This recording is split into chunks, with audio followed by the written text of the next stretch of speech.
faut-il nationaliser les banques françaises? La réponse est oui, et rapidement.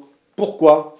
Eh bien aujourd'hui les banques françaises sont universelles. Universelles, ça veut dire qu'elles collectent à la fois des dépôts des gens, et elles font aussi de l'investissement. Alors bien sûr, la collecte des dépôts, il n'y a pas trop de risques, mais ça ne rapporte pas beaucoup.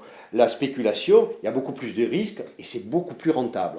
Seulement, elles ont toujours, rappelez-vous, l'article 123, la dérive de 84, toujours ce monopole sur les crédits, et cette totale liberté d'investissement, où elles veulent. Donc c'est pour ça d'ailleurs qu'on n'a plus d'industrie, notamment, d'accord? Cet investissement spéculatif. Et là, il y a des dérives graves.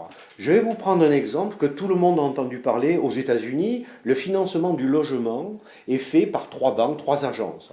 La privatisation du système, ils ont privatisé, d'accord, ce que sont nos banques aujourd'hui, a entraîné la crise des subprimes en 2008. Vous vous rappelez cette crise? L'immobilier, les gens qui ne peuvent plus payer, etc. Ils ont fait des faux, des machins, etc. L'immobilier s'effondre, une catastrophe. Les États-Unis ont tout de suite renationalisé ce système.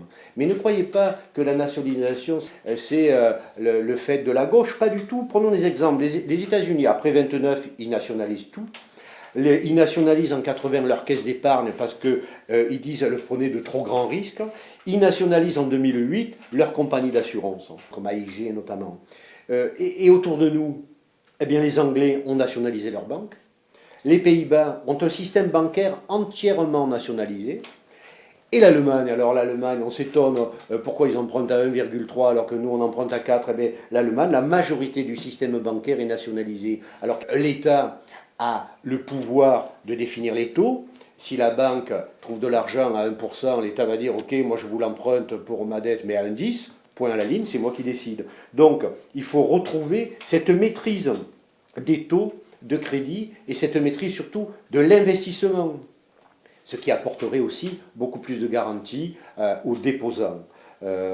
Les banques spéculatives, si elles veulent spéculer vraiment, eh bien, elles n'ont qu'à le faire avec leurs fonds propres. Vous verrez qu'elles vont davantage y réfléchir. Voilà, j'espère que vous avez compris. Donc, si on nationalise les banques, ben, l'article 123, nous, sur lequel on tape beaucoup, eh bien, il disparaît, bien sûr, puisqu'on leur enlève ce monopole qui nous a coûté 1200 milliards d'intérêts versés aux banques en 30 ans.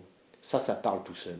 Et bien voilà, on nationalise et tout ça, on n'en parle plus. Et on a la maîtrise et les choix d'investissement. Alors, je ne vais pas vous quitter sans une bonne nouvelle. J'ai un peu de mal à en trouver. Mais Total va payer les impôts en France. C'est nouveau. Hein, l'année dernière, il avait payé 0. Cette année, il paye 1,2 milliard € d'impôts sur 12 milliards de bénéfices. Bon, il paye 10%. Les PME, PMI françaises, on est imposé à 33%, bon là 10%, bon on ne sait pas trop pourquoi, en fait de façon totale, il paye des impôts quand il veut et à qui il veut, voilà. Enfin bon, j'espère que la prochaine fois, la bonne nouvelle sera un peu meilleure. Au revoir, merci beaucoup.